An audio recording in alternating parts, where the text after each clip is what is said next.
welcome back to Beyond the Veil Tarot and Astrology. My name is Candice Marie. Thanks for joining me. I will be your astrologer today, back at it with another video, looking a little bit more into the future today. Maybe you guys have seen my 2023 preview. I really wanted to take a look at the nodes of the moon changing signs and this next set of eclipses that are going to be coming in the signs of Libra and Aries. Definitely a little bit early, but just definitely wanted to touch on that because these will be some of the topics I'm going to be discussing for my 2023 astrology lecture. Hopefully you guys will join me. It's going to be on January 1st, 2023, New Year's Day. I wanted to give you guys some breadcrumbs and some things to kind of think about in terms of what's coming next year. Do me a favor, if you like my channel, if you like the content, make sure you're clicking the button below and you're subscribed. Leave me a comment and give me a thumbs up if you can. Any interaction really helps with the algorithm of the channel and getting this content into the YouTube searches. So I really appreciate it. Thank you guys so much.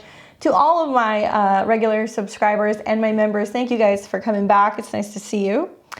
Well, it's the end of the year, and I really just started getting curious about these eclipses that are going to be beginning in the spring of 2023.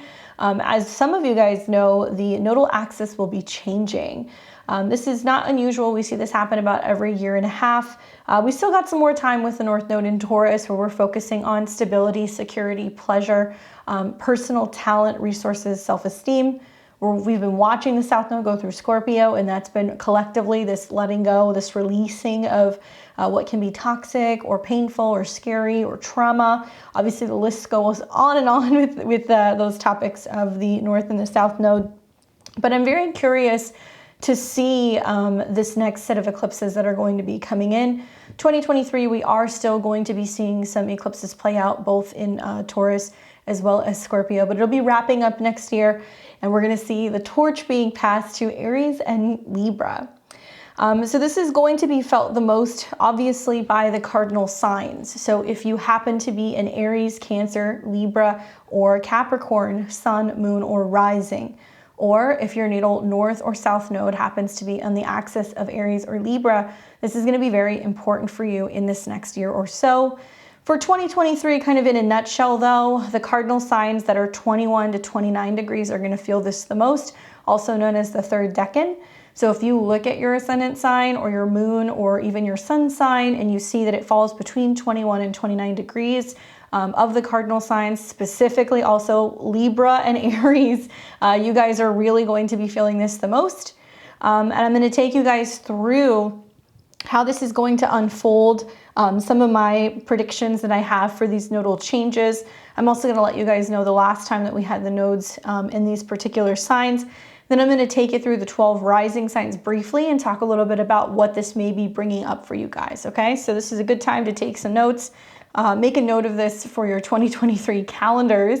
If you guys haven't already picked up a 2023 calendar, you can still get mine. It's for sale in my website shop. Click the links below, go to my website at beyondtheveiltarot.com. I've got a full 12-month spread. It's going to give you guys insights into all of the major astrological transits, along with the eclipses, the new and the full moons, and a profile on each and every one of the 12 signs, how to really work with the energies month by month and incorporate the use of herbs and incense and various oils and rituals. So make it really easy for you guys. We have a digital and a printed version. But yeah, really it's going to get kind of kicked off in the springtime, at least here in the northern hemisphere. So let me take you guys to April 19th, 2023.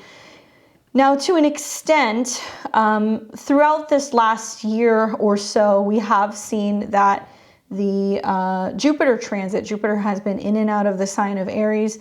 Now it is in Aries to stay. It gave us a little bit of a preview. That's what I've liked about some of the Jupiter transits that have been kind of happening. It's pulled ahead of Saturn. Now in this case, it's kind of pulled ahead right before the North Node moves into Aries. So if you're looking at your natal horoscope, you want to be looking at the houses Aries and Libra. Everybody's got a placement. Each and every one of the 12 signs is represented in your Western natal chart.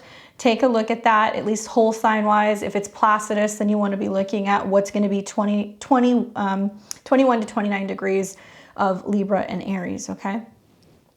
So the reason why this gets kicked off on the 19th is we're going to have a North Node eclipse. So this is going to be a solar eclipse. This is because the sun and the moon are going to come into conjunction with one another. And it's an eclipse because it's within range of the North Node, right? So the North and the South Node is basically calculations based off of the moon. They're very sensitive points. They almost act like planets. Vedic astrologers see this as like invisible planets or shadow planets. And when planets are getting very close to the North or the South Node, especially in an eclipse, that's going to be very, very significant. So this particular eclipse will be the very first eclipse in a series of eclipses that's ushering in the North Node in Aries, and then in the fall, the South Node in Libra, okay? Now, a solar eclipse, it's active. It's a new moon on steroids, fresh, brand new energy. Usually we see a lot of action and sudden things that we're kind of starting and planting some very potent seeds. So even though the North Node will not be in Aries quite yet, that's not going to happen until closer to mid-July, this is the starting point for that energy. And what's going to be interesting is here's where we plant the seed. Then weeks later, we're going to see Jupiter cross that degree at 29. So that will be around the mid-May period. Jupiter hitting 29 degrees of Aries. It's kind of like the volume gets turned up very loud, and it's going to reactivate that eclipse point.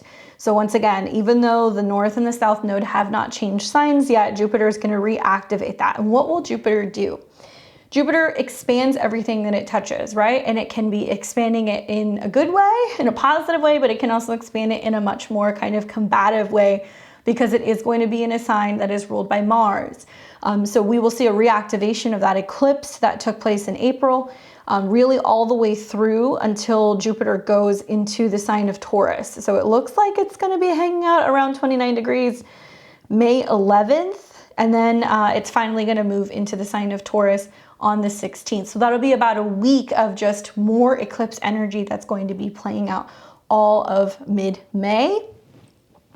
Then the North Node is going to come into conjunction with Jupiter. So it's almost like the send-off of the North Node in Taurus. That conjunction is basically saying new, innovative ways of looking at money, resources, food. I feel like a lot of people are going to be learning more about growing food, farming, anything in regards to beauty, art.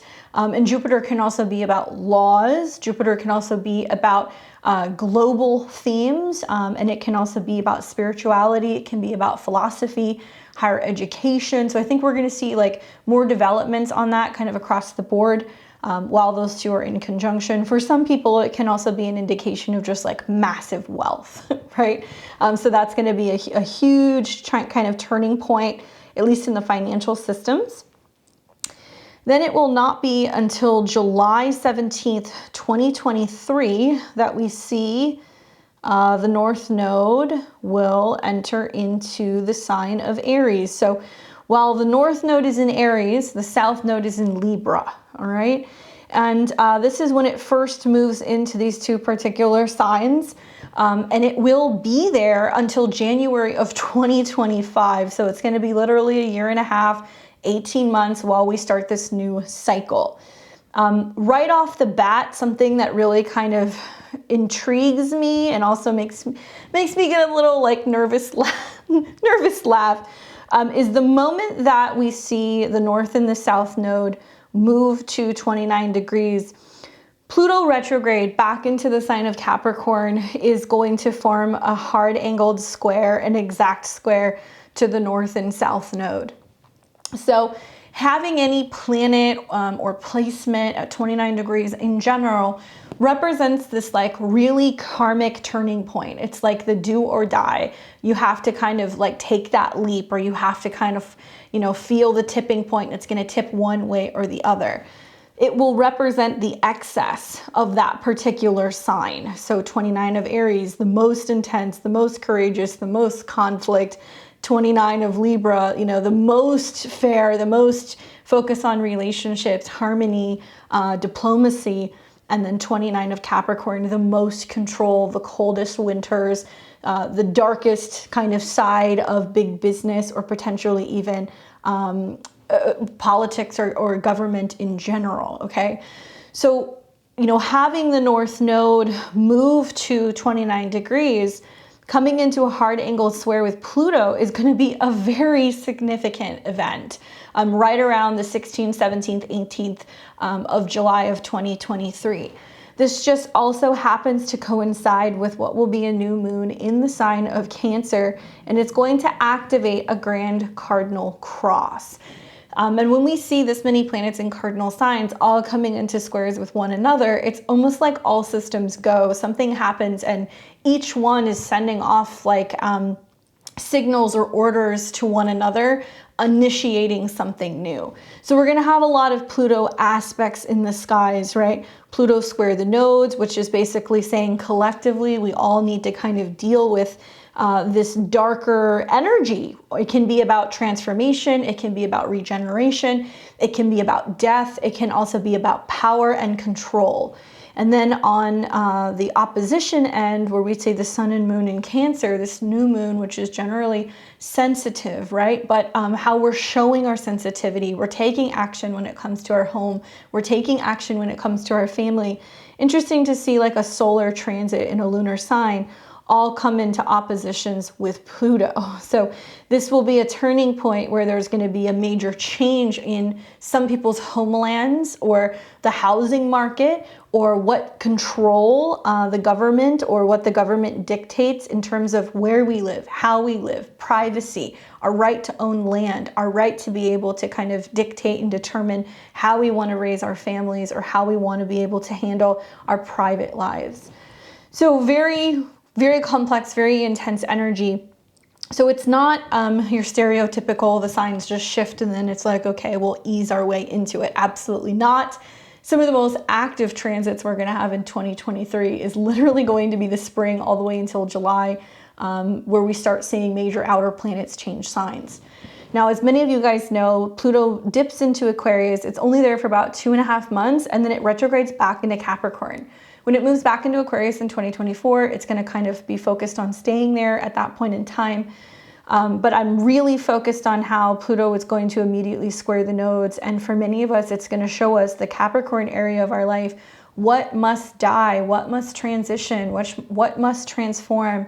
What we have to acknowledge, deal with, uncover, or really just shine a light on in order to be able to take more action in other areas of our life.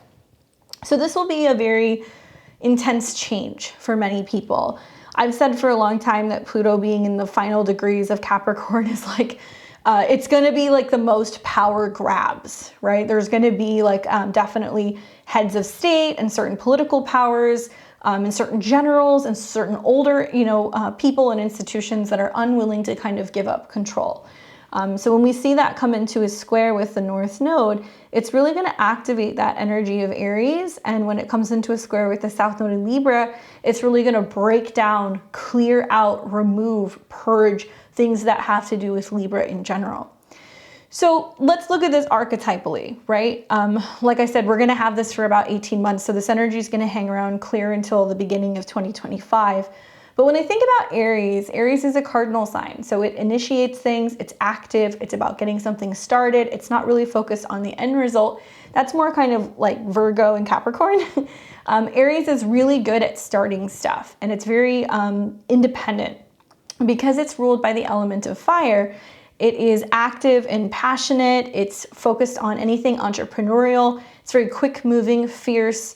And sometimes it can be a little confrontational, right? Because fire burns, it purifies, but this is a sign that is connected to Mars.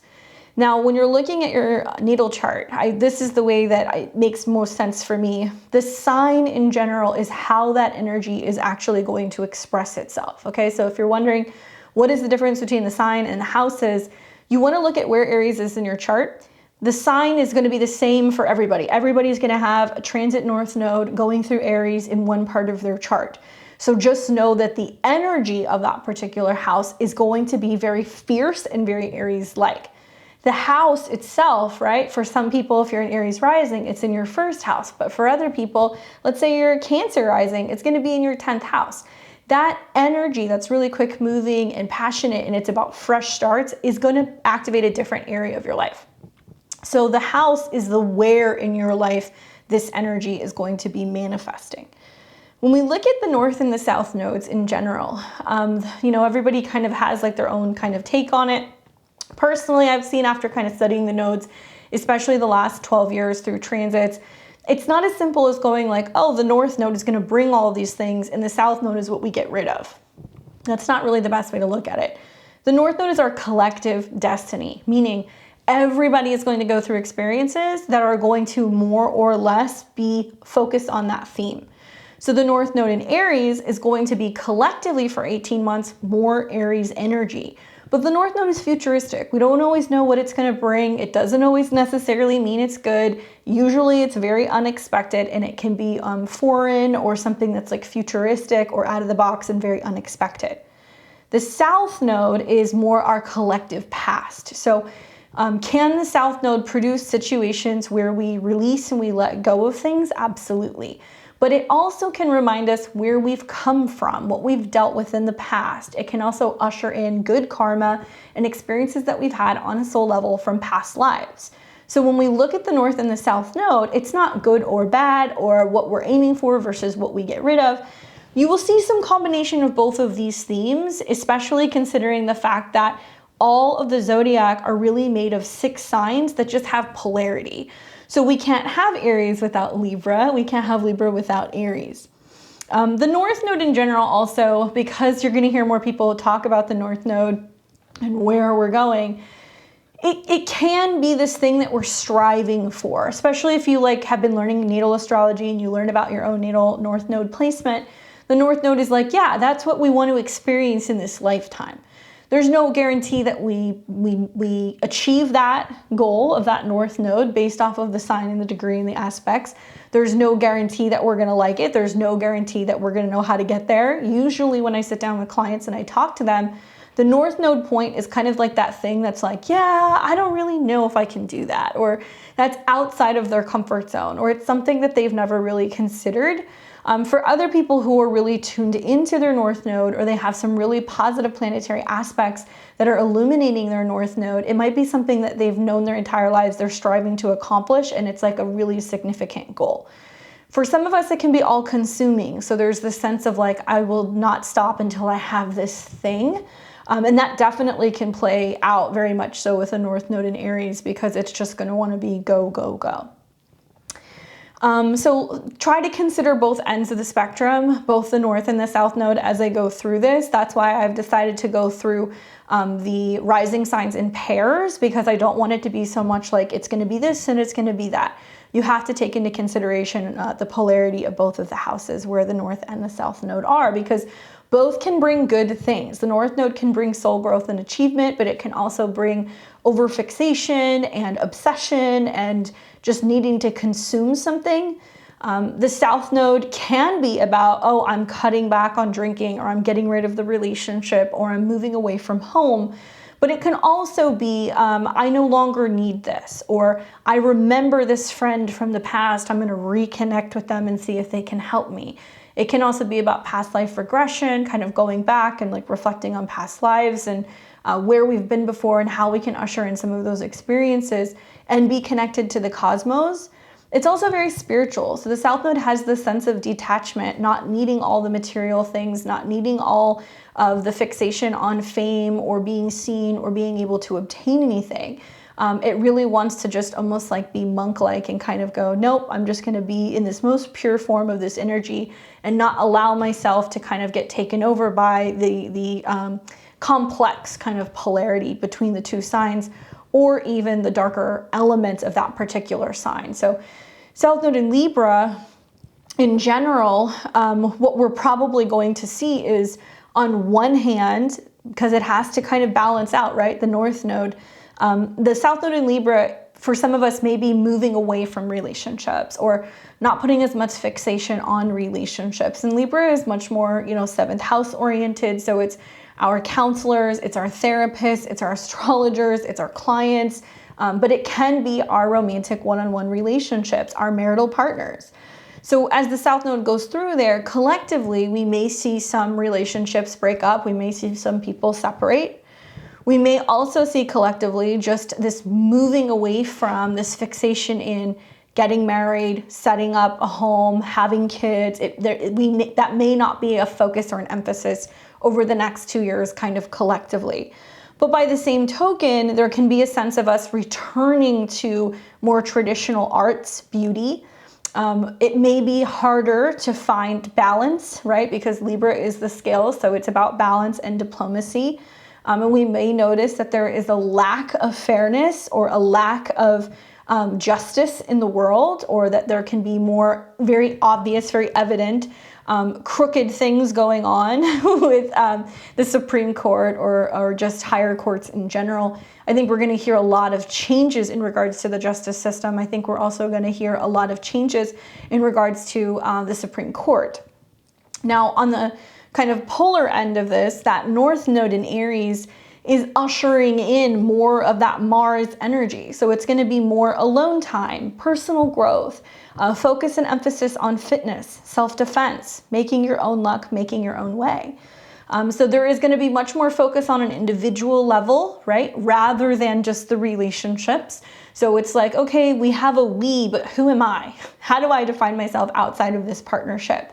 And there can be like this push for more courage, more fierceness, more sense of just getting out there and getting something done. And I think self-development is going to be a very big theme. I think fitness is going to be huge. We've definitely seen like an uptick with that, with Jupiter in Aries. And we're just going to be looking at things from a much more personal kind of aspect. Just so you guys know, when this wraps up and when we see that the North and the South Node have moved through all of the degrees of the cardinal Libra and Aries, it's then in 2025 going to move into Pisces and Virgo. And I want to show you something, okay? When this happens in 2025, look what's happening. Then we're going to have the North Node in Pisces. Okay, so everything is dissolving, melding into itself. There's much more focus on spirituality, hidden secrets, you know, churches, things in regards to healing centers, metaphysical things. But the North Node is going to conjunct Neptune. So collectively, there's this Neptunian theme, right? So it can be collective sickness, collective fear, collective isolation, lots of screens. There can be a sense of just getting like sucked into like, you know, the metaverse, whatever. That's a lot of what Saturn and Neptune in Pisces are going to be about. But we see this conjunction happening, right? And then if we take it even further, we're going to see Saturn join the party. So then Saturn's going to come up in degrees. It's going to come into conjunction with the North Node. And then Neptune is going to go into Aries in 2025. Why am I bringing this up? The North Node in Aries over the next 18 months is going to be about getting our bodies in order, taking better care of our health. And I'm going to go specifically into that in just a second. Where we're getting active, where we're focusing on being independent, holding ourselves accountable for making change, becoming more independent in our daily routines. So whether that's saying like, I don't want to wait for somebody else to incentivize me to go to the gym, or I don't want to wait for somebody else to show up into my life before I get started on a career. We're not going to be putting as much focus and emphasis on what we're doing together. There's going to be this sense of what can we do for ourselves. So think about that, because it's really prompting many of us to take that seriously before Neptune goes into Aries, and we could see some massive collective health issues that will be happening from 2025 on. I will tell you that intuitively, because this is a new Saturn-Neptune cycle, I do feel like this is very real. I do feel like we're going to have some real health issues and crisis on our hands. So the more that we're leaning into over the next 18 months, really working with this Aries energy, the better. And for many of us, it may be what we need to preemptively prevent certain health issues, certain addiction issues, and certain problems that we can have with very specific body parts. Okay, so let's go back in time again. Take this to, no, we don't want to go to 2020 again. Been there, done that. We don't want to do that. Okay, so let's see, the North Node. There we go. So this is 2024. Let's go back. There we go. So we will see 2 eclipses in these signs. So let me show them to you guys. So we've got the first one that's going to happen, like I said, on April 19th. That'll be 29 degrees of Aries. And then we'll have a Scorpio eclipse that'll be on May the 5th, but it has nothing to do with that North Node.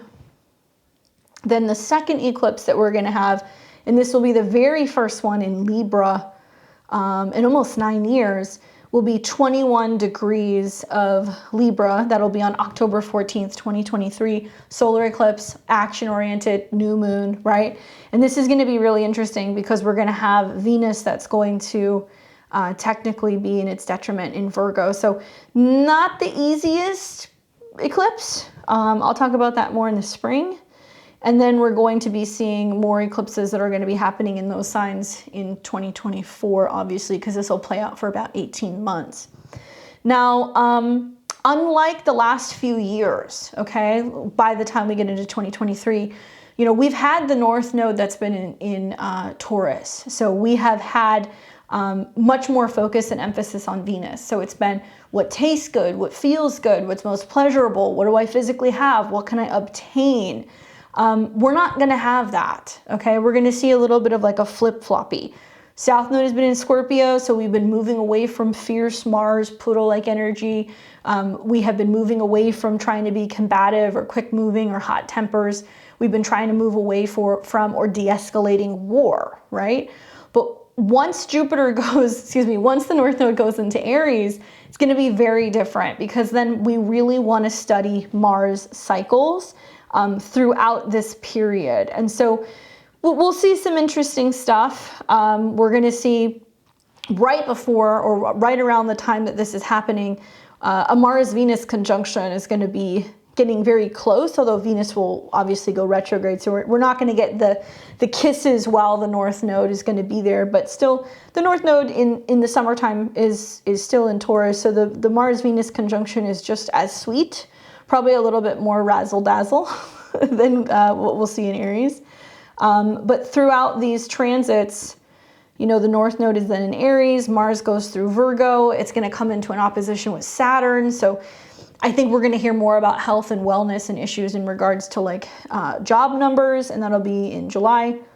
Then we're going to see Mars make trines to Jupiter in Aries. So I think that's going to be really interesting and insightful in terms of like food and banking and resources. Then we're going to see Mars move into its fall in Libra.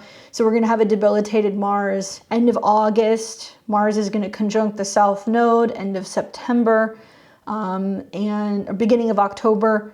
And we're going to see a whole ton of planets that are going to be in Libra, obviously in October, coming into conjunction with that South Node. So I think that that's really going to be the time to watch because to me it seems like October eclipses and planets coming into conjunction with the South Node, issues with relationships, issues with fairness, issues with justice. And we may also just see lots of very significant partnerships that split. Doesn't always have to be romantic relationships. It can be, you know, artists and musicians and other people who are kind of splitting that have been kind of duos for quite some time. But very different energy, like I said, because we're moving away from a North Node ruled by Venus. We're moving into a North Node ruled by Mars.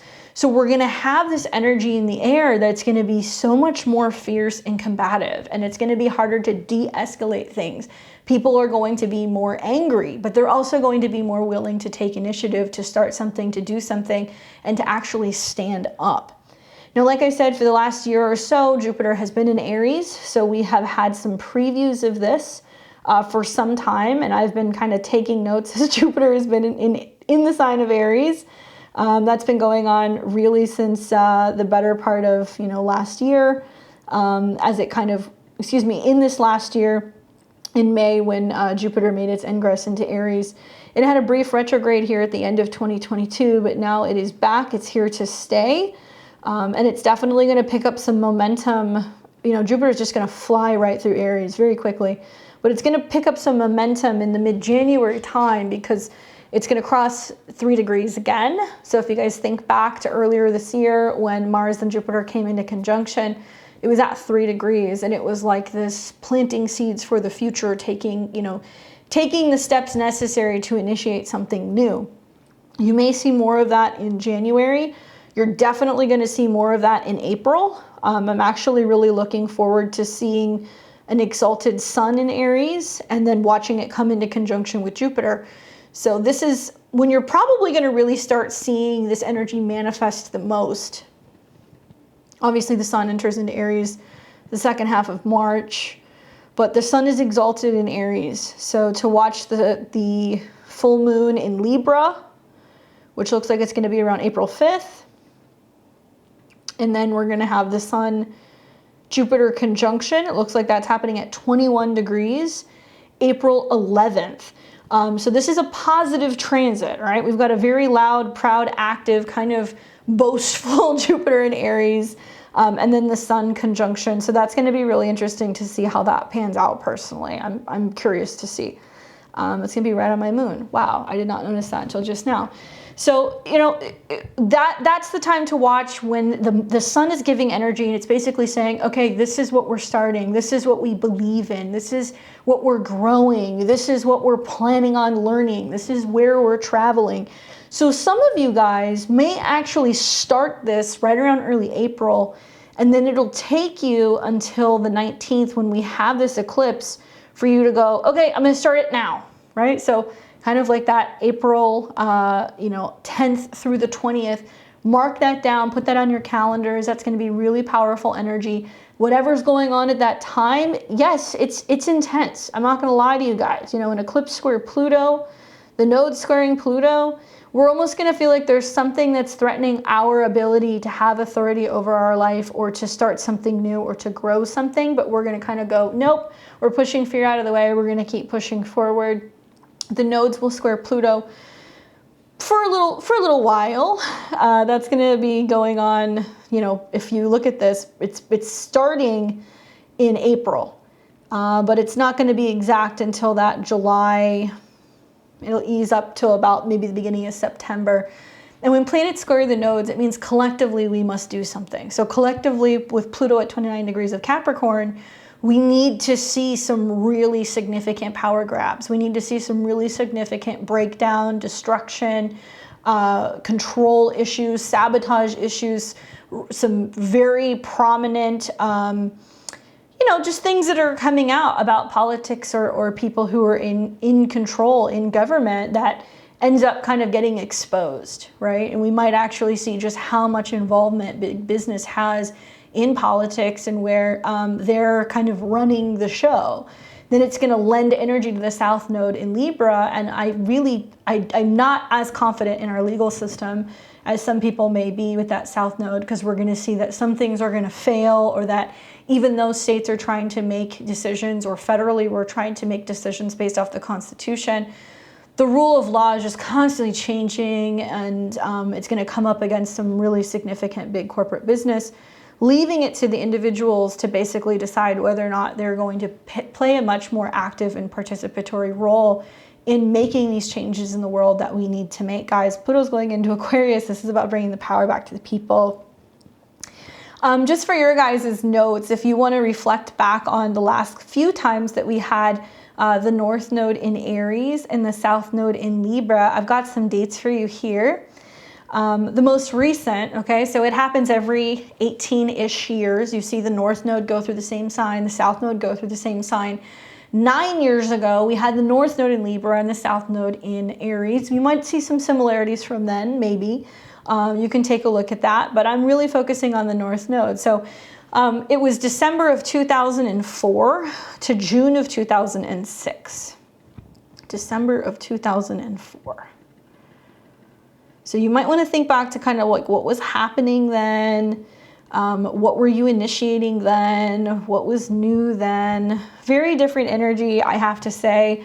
I remember this. Jupiter was in Libra, and we were just seeing the South Node and Jupiter coming into conjunction. So a little bit of a different twist than last time. And we had a square to Saturn. So very, very colorful time, but very similar T-squares as what we're going to be seeing. But where Saturn in Cancer, obviously, in its fall, issues with mother figures, home, emotions, feelings, we're going to see a similar T-square that's going to be kind of getting set up here with Pluto and Capricorn. So we might see it be less about what's going on with our private lives, what's more going on with our public lives or our professional lives or our responsibilities out in the world. Now that South Node in Libra, North Node in Aries transit spanned all the way until June of 2006. So we saw pretty much all of 2005, all during that Jupiter transit, very interesting. And then it stayed until June of 2006. Okay. And that's when the North Node then dipped into Pisces, okay? Another time period where we had this was May of 1986.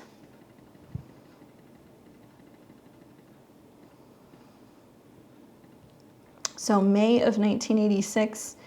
And that spanned all the way until December of 1987. All right, so if we take a look at what was going on these years, obviously not entirely too many squares. It started off with a Mars square. But if we take this all the way through to 1987, it'll be December. It was right before Saturn was getting ready to change signs. Yeah, so then the North and the South Node moved. And then if we take it a little bit further back, we also had this North Node in Aries, South Node in Libra. This was August of 1967.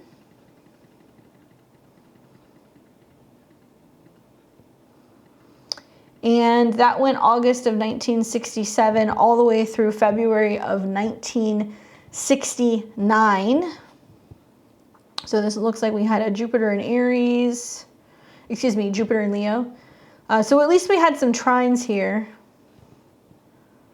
All right. So we saw the North Node in conjunct Neptune, interesting. And we saw this also coincide, if it goes to February of 69, it coincided in 68 with a bunch of conjunctions between the Sun, Saturn, North Node, Mars. Wow. I'll have to go back and do some research into the history. I'm more looking at this for people personally, but I would anticipate this has something to do with like military mobilization, war, drafts, things like that. 68 makes sense. And then this took place all the way until February of 69. So looks like Saturn and the North Node crossed, and it was there until February. And interesting, right around the time that it was wrapping up, we had Jupiter-Uranus conjunct in Libra. So I'm wondering if that went hand in hand with like civil rights stuff. And I think it did. I'll have to look at my timing because I'm not going to tell you guys unless I really know. But my point is we'll see some similarities, right, from what happened in the past. Obviously, we're not having the same Uranus-Jupiter conjunctions or the same Saturn conjunctions, but collectively, we will see a lot of Libra and Aries themes. And what have we seen throughout this period? Well, Aries can bring war, right? And when Aries brings war, there's a much more difficult time finding diplomacy. People want to argue about politics. They want to argue about where we're spending money and whether it's going to, you know, the military-industrial complex, and if we're just making money off of war, and if it's this never-ending thing. But what also has come from that has been opportunities for peace, opportunities for diplomacy, for allies, for art. We've seen lots of movements in regards to artists, films that have been made, you know, albums that have been cut, all different types of creative and artistic movements throughout history in these times. That's very South Node in Libra. Some of the themes that I've just written down shortly, just kind of food for thought that have come to me. Probably the biggest thing has been, you know, on an individual level, many of us having to ask ourselves, are we a leader or are we a follower, right? That's like a really big theme because I think personally Aries wants to be the leader. It wants to be first. It has this fixation with being able to achieve something and being able to like make something happen on its own and being the first one to get there and the first one to finish something. They don't always finish things. They're really good at starting things. But I think on a personal level, it's you know, am I just following what other people are doing? Is that leading me in the right direction? Am I able to kind of start the things that I want? Am I living the life that I want for myself? Or am I just kind of going along with the crowd? Or am I going along with what my partner wants or with what my boss wants, right? That South Node in Libra is going to constantly have us balancing things out and reevaluating where the line between us begins and other people starts, okay? So I think it's going to be about really giving us the opportunity to initiate something new. Being the first, starting something, right? Starting a business, building a home, starting a family, possibly going and starting over, you know, getting your own place by yourself, your own apartment. It may also be your very first time, you know, going and doing something, taking a class, going to school, traveling in a foreign country. There's going to be a lot of firsts that we're going to see in this next year.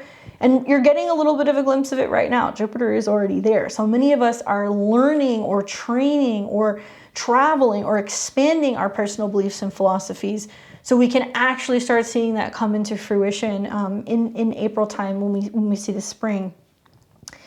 When I think of Aries, and I say this as an honorary Aries placement, I have a moon in Aries. I think it's about trusting your own instincts. And I've heard this a lot for like Aries risings, Aries moons, North Node in Aries. I've noticed a lot of these people go, oh, I should have just listened to myself. You know, I just should have just, I knew the first time, I should have just done it.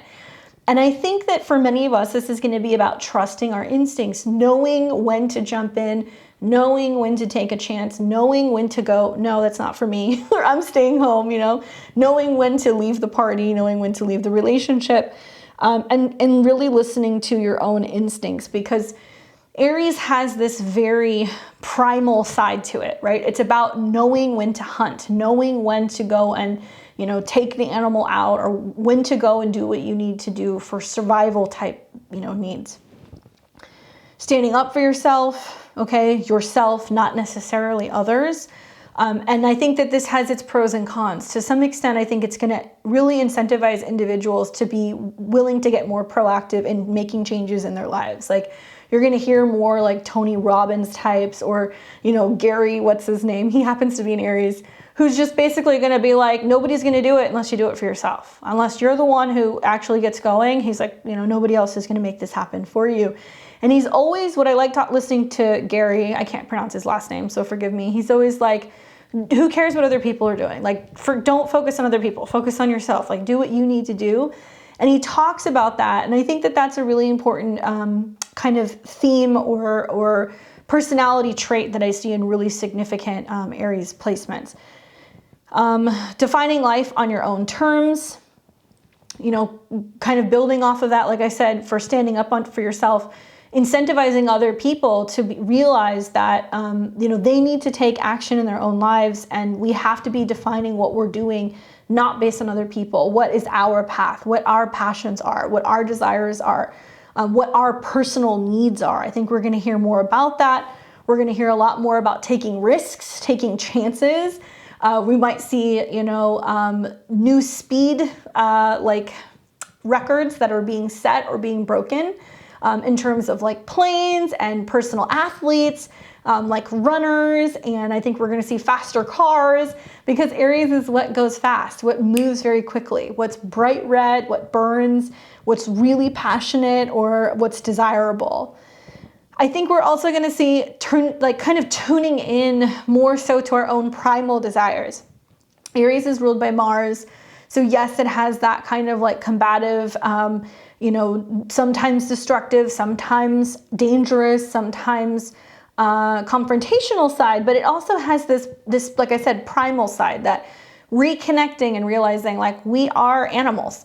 we have personal animalistic needs. So we might see that there is this sense culturally of really liking the warrior type archetype more. So we're going to see more of the tribal tattoos, more of the fitness, more of the focus on endurance, and also masculine kind of themes as well. So more muscles, moving quicker, being able to hunt and fish and catch things, and what we do with those animals that we may potentially hunt. That does kind of come under the guise of Aries. It's also going to put much more of an emphasis on armies, warriors, soldiers, right? So you're going to hear a lot more about this. soldiers that, you know, had some courageous act that they did in battle. Much more emphasis in military mobilization, you know, moving people around, armies, maybe even drafts. And last but not least, Aries has connections specifically to the head, blood, the face, arteries in the heart, the male productive organs, okay? So the fact that the North Node is going into Aries, I think of like Neuralink, putting chips in our brains, putting chips in our heads. I think of also just much more of a focus and an emphasis on population and what's going on with male reproductive numbers and where we're really at in terms of birth rates and whether or not there is something that has been affecting male physical bodies. I think we need to look at blood. I think this is going to be a really big thing. I think over the next 2 or 3 years with the North Node coming into conjunction with Neptune and Saturn in Aries, it's very safe to say that we're going to see some kind of a crisis, some kind of an epidemic that's going to be happening in regards to people's bloods, okay? I'm not a doctor, I'm not a scientist. I just have to tell you, this is the astrology talking. And we're going to have to focus more on blood diseases, blood disorders, clotting issues, things in regards to the arteries, but also face, you know, what our faces show, whether it's face recognition and us being screened, or, you know, are we communicating face to face in a different way? Our face is starting to look different. Is there much more focus and emphasis on much more of like a serious, you know, kind of like masculine toned, you know, I'm not going to say scary, but like a masculine face. We may be moving away from femininity. We may be moving more towards more chiseled jaw lines and more masculine kind of looks with faces. And we might see that kind of transpire with plastic surgery and how people are, you know, doing their makeup or what have you. And the head as well. So that's a big theme. But I'm anticipating hearing a lot about arteries, a lot about blood.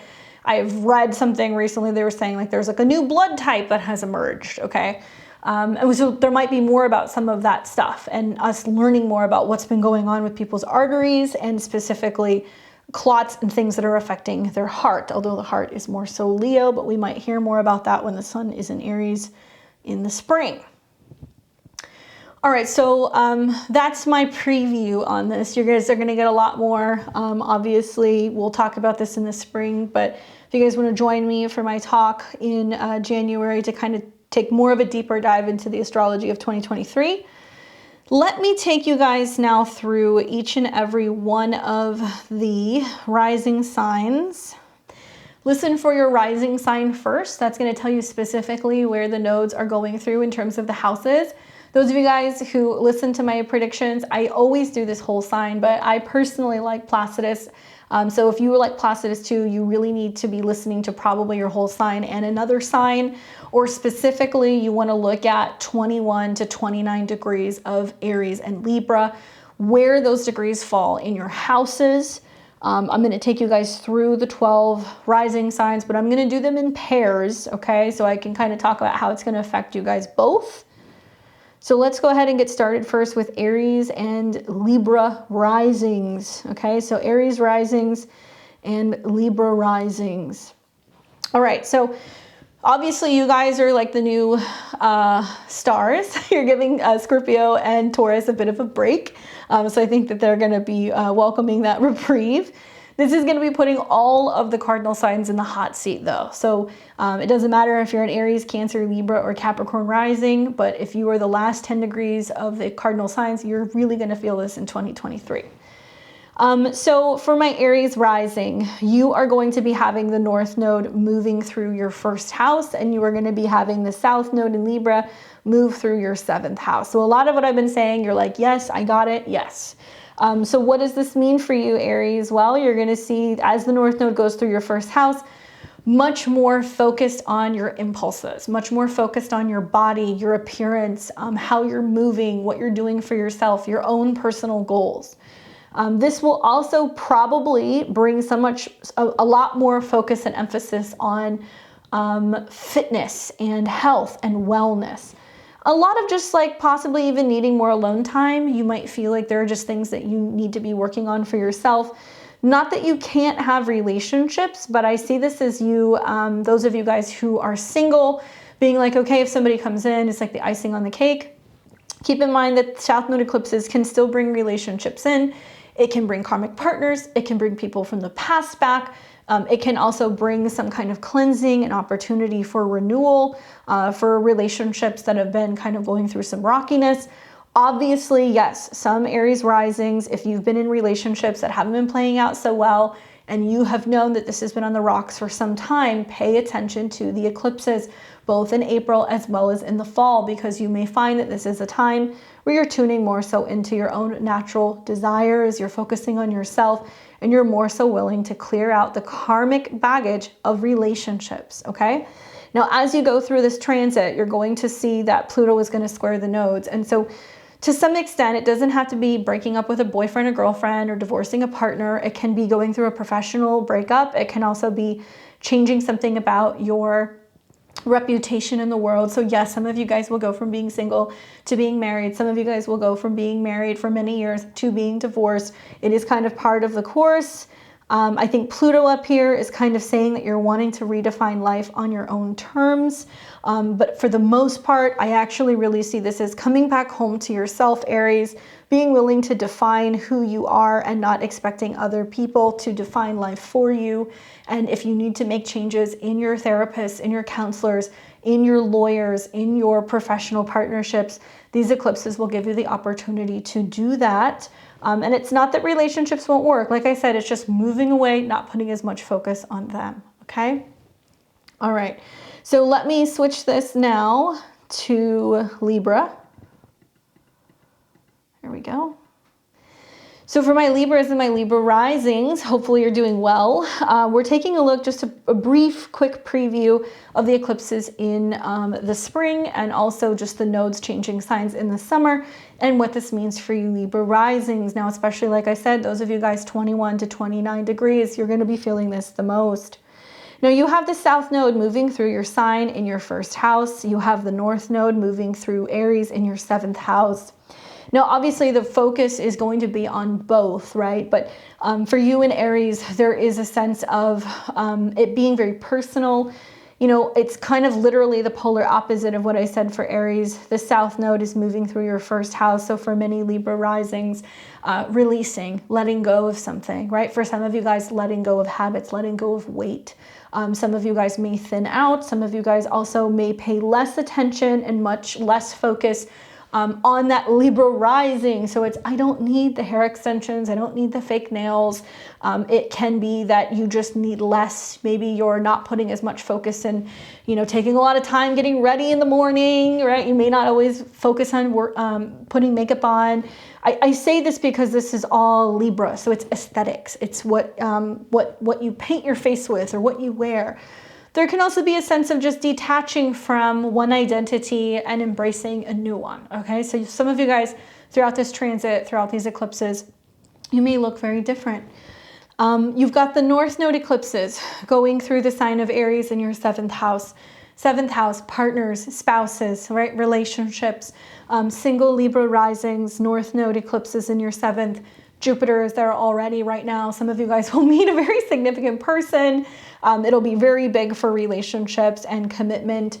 It will also be for those of you guys who are looking to find, you know, better harmonious relationships, right? Because Jupiter is going through this earlier in the year. Better relationships with siblings, better relationships also with partners, communicating better, right? Focusing on communication. So we're taking the energy off of yourself, your body, putting it into others. So it's, who am I dating? Who am I partnering with business? Who are my clients, right? 7th house clients, also your business space. So you'll bring in more clients, you'll bring in more attention. Some of you guys may even bring in fame, right? There is an opportunity to have much more public recognition.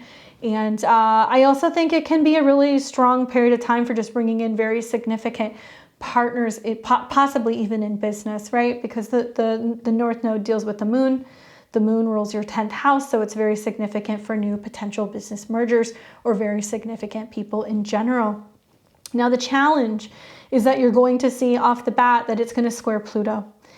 So, you know, the 7th house isn't all butterflies and rainbows. Sometimes it's hashing things out with people. Sometimes with the North Node in Aries, there is conflicts. There is combativeness with others. It can be family members because Pluto is going to be making the square to the nodes.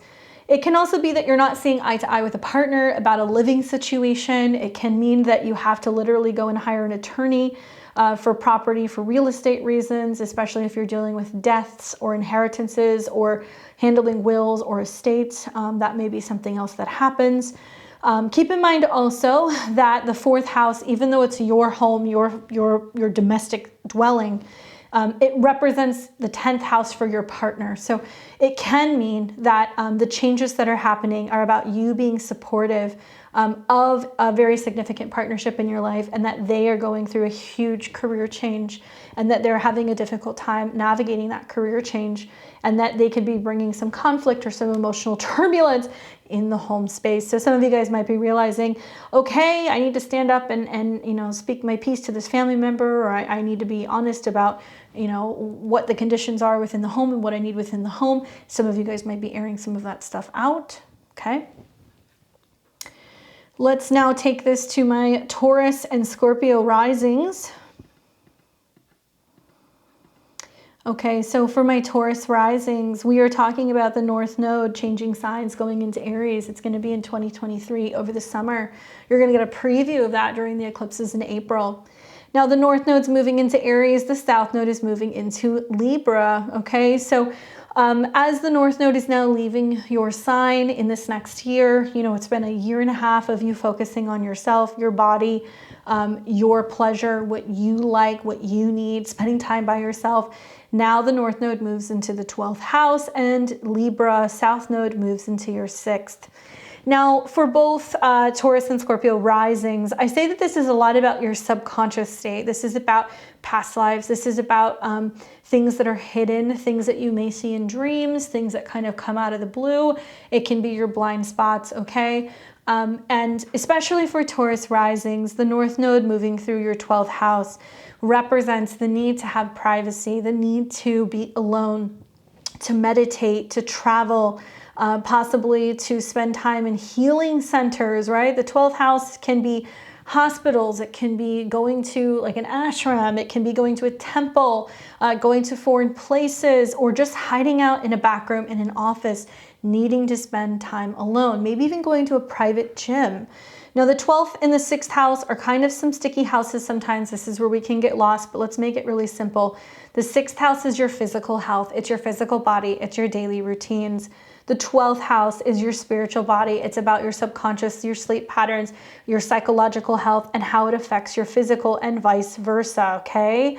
So as you're having this focus and this emphasis in getting deep down into your spiritual body, focusing more on rest and recuperation, alone time, really kind of taking time, I think, to exercise and work some things out in private, the South Node is moving through your 6th house. And what this is saying to you is, what are you ready to get rid of in terms of your bad habits, right? South Node in Libra, where we become too overly dependent on other people. So the South Node going through the 6th house, we might realize, you know what? I don't need that assistant anymore. Perhaps maybe I don't need all of the sugar. Maybe it's time for me, you know, to cut off some of the staff. That might happen with the South Node going through the 6th house. But I see this more as making changes in your diet, your health, your work schedule, right? And Libra, so it tells me that there can be a sense of an imbalance, especially if you're looking at the 6th house. This can be issues with digestion. This can be your lower back, right? There can be problems going on with your lower back, things relating to also your kidneys. Now, what's really challenging is that we're going to see right off the bat that the North and the South Node, as it moves, it's going to square Pluto. And Pluto is going back and forth. It's going like this over your midheaven. So you saw, or you will see in the spring, Pluto go into your 10th house. And it's a really big transformational period when it comes to your career, Taurus. But it's going to square the nodes, which is basically saying you may have to fall back on a spiritual practice, a belief system, something in regards to your philosophy to really help you get through some of this kind of dark night of the soul energy with the North Node in your 12th. Now, as Pluto squares your South Node in the 6th, also watch out for anything in regards to legal stuff, okay? Because the 9th house can be about legal stuff, as can the 6th house. So there can be issues with like getting hurt on the job, workman's comp, dealing with insurance things. That's very Pluto. There can also be a sense of you having some kind of moral dilemma with how you're working, where you're working, how you're living your life. And it's going to be really beneficial for you to have a really strong support system, a really strong support system with a therapist, a counselor, a guru, somebody who can help you through some of making these changes in terms of your habits and your daily routine, okay? Now let's take this to Scorpio and Scorpio rising, because you guys are pairs.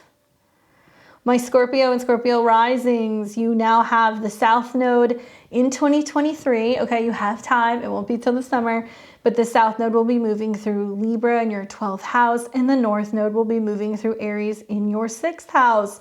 So, I mean, you've been on the hot seat, you and Taurus, for the last year and a half. There has been this huge emphasis with the South Node going through your first house where you're disconnecting from your sense of self. You're not totally self-consumed. Some of you guys have had some bad habits. You've been focusing on out-of-body experiences. There can be a little bit of some disheveledness. There can also be a sense of not being attached to the physical plane. So some of you guys are learning more about meditation and kind of getting out of the body. And you've had eclipses in the 7th house, which are going to wrap up here. You're going to see them wrap up later in 2023. That's when things kind of settle down a little bit, but you're through the thick of it. So some of you guys have had really prominent relationships come in the last 2 years, much more focus on other people. Now the North Node in Aries is moving into your 6th house. And so some similarities, you'll see similarities between signs, but the North Node in your 6th house is saying, how can I be of service, right? How can I be of service to others? And this is you taking the initiative, taking the reins to focus on 6th house stuff. So it's, are you coming up with a routine where you're feeling like, you know, you can spend one small portion of your day or your week or your month helping other people, right? And when I say helping other people, it doesn't mean you have to volunteer, although if you want to, you can. I think it's going to be also about things like, am I taking responsibility for walking the dog? Am I going to be taking responsibility for reorganizing the workspace? You know, do I focus on cleaning or organizing more? Maybe. The 6th house is definitely about your routine. Aries has this connection to fitness. I feel like many Scorpio risings are going to be making fitness a part of their daily routine. So you're going to be saying, I'm getting the gym membership. I'm going 3 days a week. I'm working it into my schedule. Nothing is going to change that. You're going to be kind of spearheading, focusing on making better changes in terms of your habits, right? So that's what you're eating, how you're sleeping, how much time you're working. For some of you guys, the North Node in the 6th house can be overworking. You guys can be working so much. You have a lot of business. You're going to see this be a very busy period, especially March, April, May of 2023. Watch your patterns and watch your habits, because it can be like you're trading one thing for another, right? So as the South Node is going through the 12th house and it's eclipsing, you're realizing there are things that are coming up that are coming up in your dreams. They're coming to you subconsciously. Things that you did not realize were kind of lingering, that's affecting you, that you need to clear out. And so some of you guys may benefit, right, from going to therapy, seeing a hypnotherapist, doing some clearing, doing some shamanic journeying, right? Anything that's going to be clearing stuff out. And what you're clearing out is karma and things relating to past lives, specifically in relationships. So there can be a sense of you going, well, I've moved on from that relationship, but some of that stuff still haunts me, or I have some of those bad habits still, and it's kind of coming up in my daily routines. And so you guys may find that organization, health, and wellness is a really big part of this, and being able to work some of that stuff out and have some better kind of habits. Now, off the bat, we're going to see the nodes are going to come into a square with Pluto, which is very personal for you, Scorpio, because Pluto is one of your ruling planets, right? So depending if you're a modern or a traditional astrologer, we look at Mars and Pluto for Scorpio. I look at both. Pluto square the nodes, really significant. I think in many ways, all of the signs, probably should have said this, but all of the signs are experiencing a Mercury retrograde in Capricorn the next couple of weeks, right? And as that retrograde happens, it's all stopping short of Pluto. So many of us are getting like that message from the ethers that's, hey, we're still working on breaking this thing down before we get into the springtime and we start seeing the squares. Okay, thank you for letting me say that. Now, Pluto moving through your third house, coming into squares with the nodes, it'll be brief, but this does represent a period of time where you must make changes in how you communicate. You must make changes in how you think, right? What you're learning, anything in regards to blogs, your websites, your local community. You might have to make a change in your car, your vehicle, how you get around town. But I think this is very personal for you, Scorpio. It's realizing that your mind affects your health, your physical health affects your mental health. It's all connected. So if you're obsessively worrying about things, talking about things, thinking about things, there is a sense of needing to get that under control so you can have more peace. Okay? All right. Let's take this now to my Gemini and Sag risings. All right, so we'll start with Gemini. Gemini, we're talking about the North Node moving into Aries and the South Node moving into Libra. Now this is gonna be happening in the summer, but you're gonna see glimmers of this as Jupiter goes through Aries, and also as we have an eclipse in the spring in Aries. Fun place for you, okay? I'm a fan of the 5th and the 11th houses, easier houses to deal with these eclipses. You have the North Node going through Aries, and it's going through your 11th house of groups and communities, associations, other people. So socializing, networking, going to community events, going to parties, making friends, very important themes in your life. You're really focusing on this, but Aries is independent. Aries is, where am I initiating friendships? Where am I going and joining groups? Where am I calling friends? Where am I throwing a party?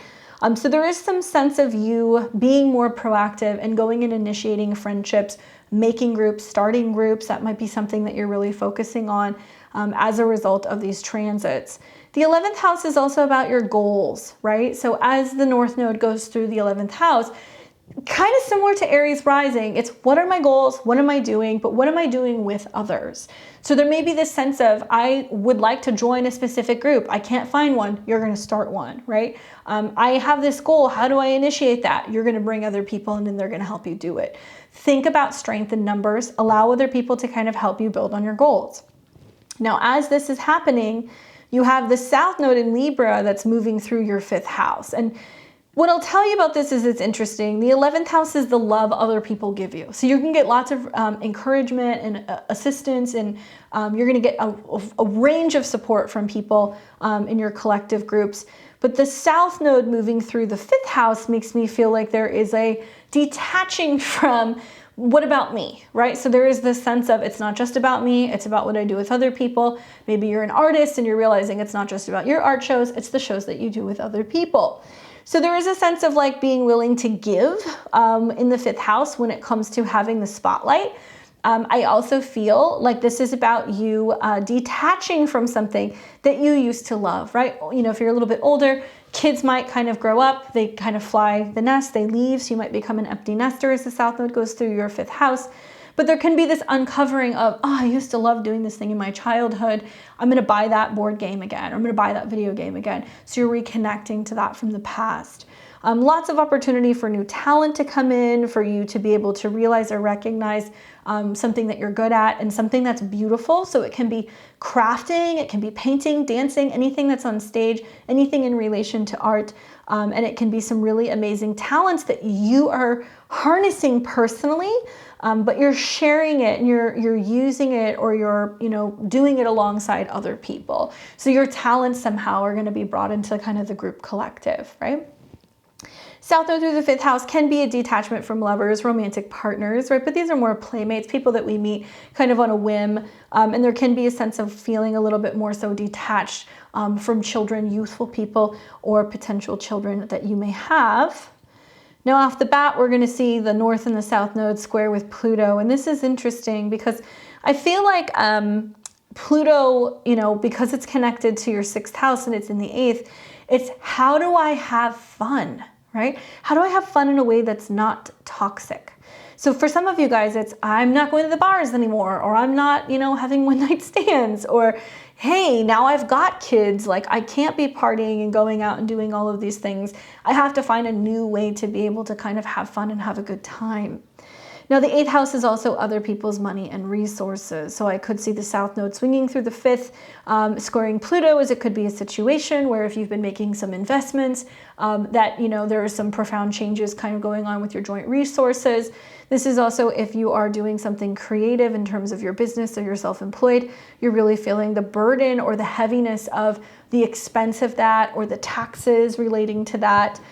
Pluto in the 8th house square the nodes also makes me feel like really pay attention to solar figures. I know that sounds weird, but something about this, because it's squaring the South Node in the 5th house, is you might hear more about men or older men in the family having issues relating to their heart or their reproductive organs in general. This 11th house is other people's chances, and Pluto in the 8th house makes me feel like if you have a business partner or if you have a significant other, how they're spending money, what they're investing money in, whether they're gambling it away or investing it in a creative, you know, program or process, there's going to be lots of conversations about, well, just how much is too much and what are you guys doing with your money and your resources together, okay? For my Sages and my Sag risings, we have the North Node moving through the sign of Aries. It's moving through your natal 5th house. And then we have the South Node in Libra, which is going to be moving through your natal 11th house. So obviously you're seeing a mirrored effect to what's happening with Gemini. I love this for Sag and Sag risings. Honestly, it's quite wonderful. Even though you're not going to see this start to kind of kick in until April, and then in July when we fully see the moves, the nodes change, we have the North Node moving through your 5th house. And so the 5th house is joy, pleasure, happiness, love, having fun, having a good time. Jupiter, your planetary ruler, is moving through Aries right now as we speak. It's going to be there for a couple months into the new year. For many Sag risings, having your chart lord, your 1st house lord, move into the 5th, and eclipses in your 5th house. Babies, children, kids having kids, you becoming a grandparent, you having your first child.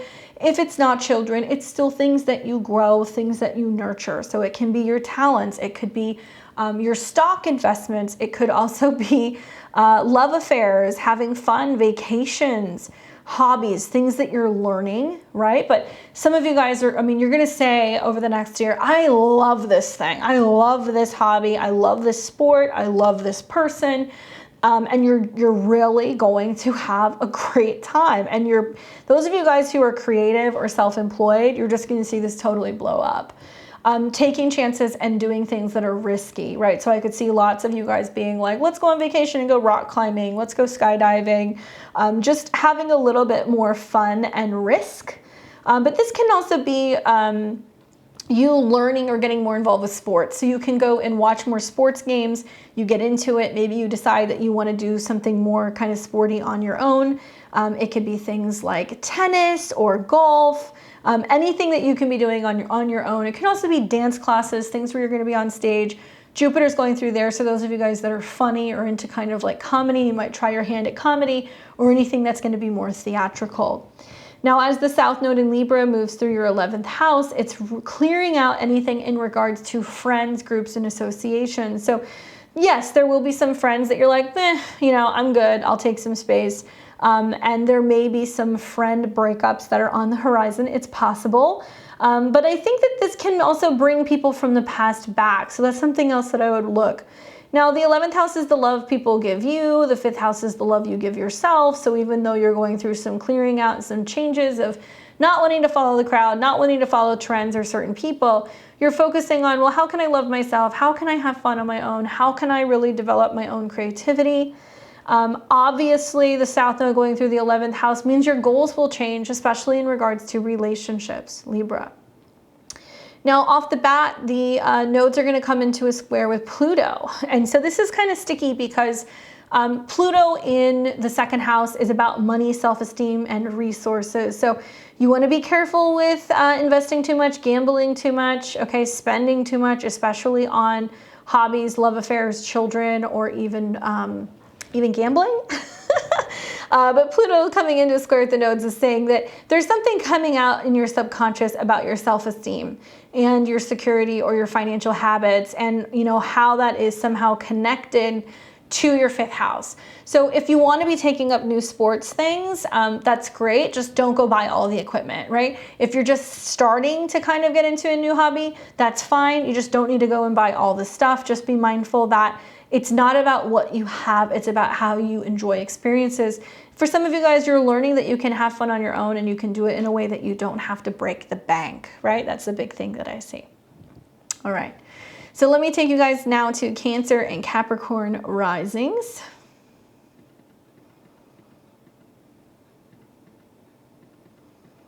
All right, so we've got Cancer and then we'll do Capricorn.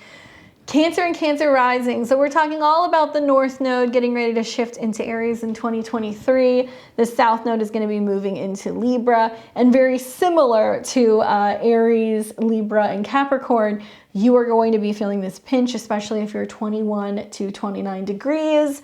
My Cancer and Cancer risings, my goodness, no better time than this next year to get the show on the road, really kind of show up for yourself, show up for your business, for your reputation, and kind of really take the bull by the horns. North Node moving through your 10th house is putting an emphasis on growth, right? Something that's suddenly emerging in regards to your 10th house of reputation, responsibility, career, work, all of that fun stuff. And the South Node's moving through your 4th house of home, family, and also your roots and anything connecting to one of your parents or your physical home space, even the past, right?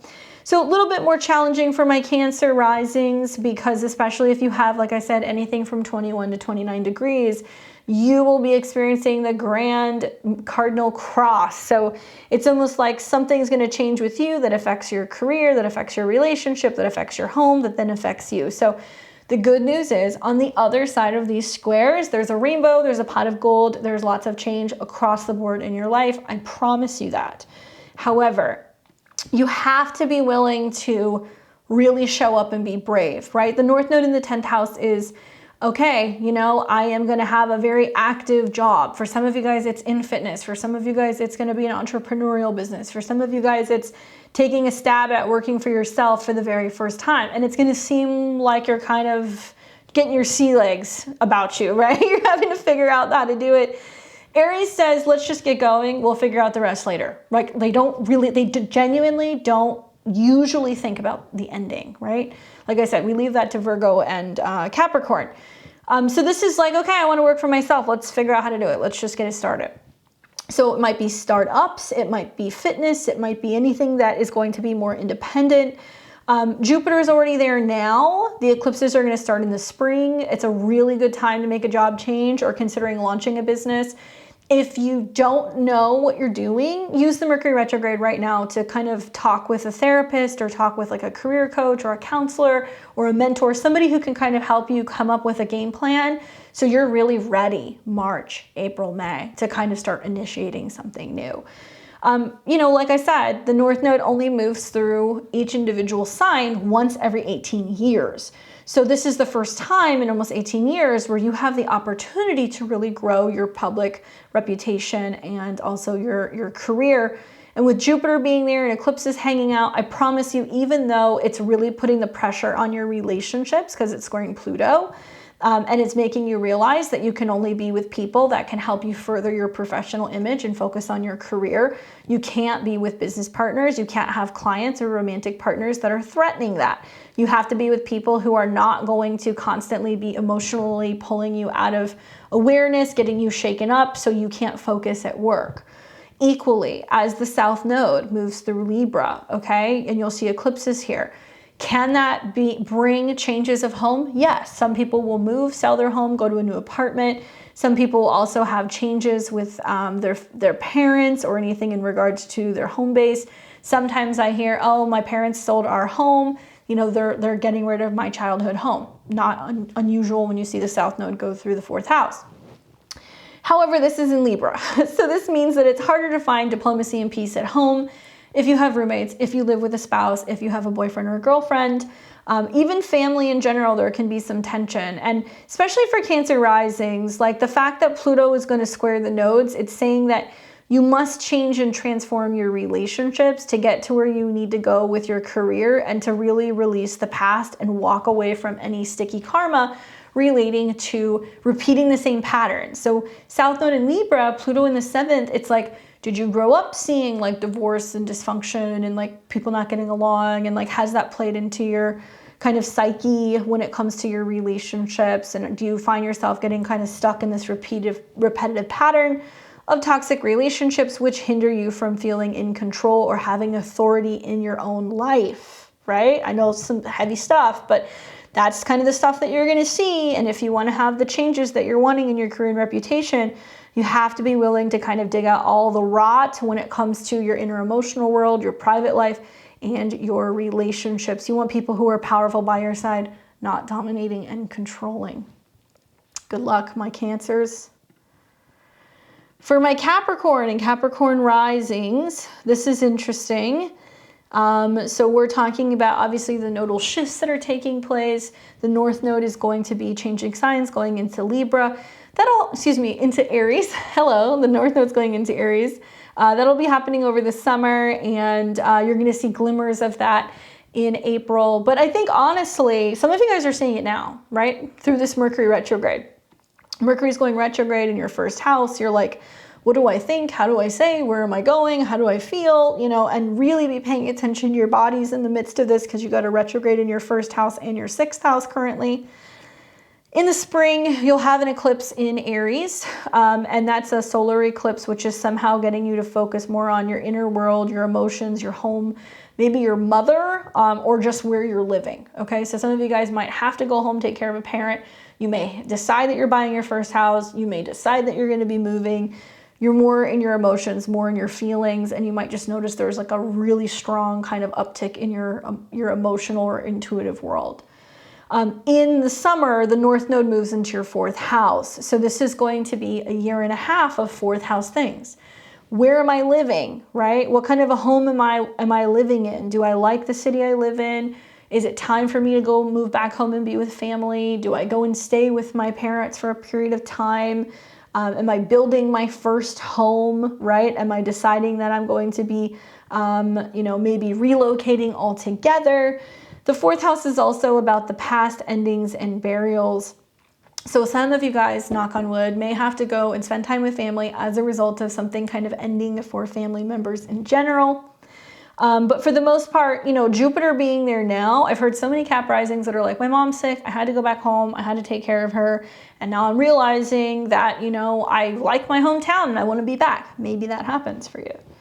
But like I said, Jupiter being there now is giving you some insight into that. Hopefully you guys, those of you guys who are having health-related issues with a parent, they improve, that gets better. Sometimes it just happens just to get you back home. The South Node will moving through Libra in your 10th house, and that'll be a clearing in regards to your public image and reputation. Yes. Will some of you change jobs? Yes. Will some of you guys quit or get let go? Yes, that can happen. But it can also be a sense of you being like, I don't resonate with who I'm working with anymore. There's no peace or balance in the workplace. They're treating people unfairly. I don't want to be there. For others, it can be about changing jobs, retiring, and just focusing more on your reputation and being like, you know what, like, I don't really care what other people think. Like, I don't need to have the highest kind of title or status in the world. I don't need to physically show up and be at the workspace. I'd rather be at home or working from home. So some of you guys are going to adopt working from home, working, a hybrid schedule, being able to kind of stay or create a business that allows you to stay home, and like moving away from being responsible or being out in the workplace or managing other people. So you're going to get a little bit of a break there. But it can be a time with the South Node in Libra, because this is about relationships, where you're feeling like you're breaking up with your job, breaking up with your career. For some of you guys, it's making a change in your public reputation in a sense of your relationship. So some of you guys may say, no, I'm not with so-and-so anymore. No, I'm no longer married. That can happen for some of you. What's Interesting also is I've seen like bosses retire, I've seen companies get sold, I've seen mergers when the South Node goes through, the 10th has as well. And off the bat, when the nodes change signs, they're going to square Pluto in your sign. So really, and I say this with so much love, Capricorn, I really do, this is really about where are you holding on to something so tightly and not willing to let it go? Where are you saying, it's not possible, it can't happen, or I can't let this happen, or this is the end of my world, or what am I going to do? Pluto's squaring the South Node and the North Node, where it's like, oh my God, my job's ended. You know, like now what do I do? Do I just move back home? In some cases, right, with these transits, yes, that's what it's trying to get you to do.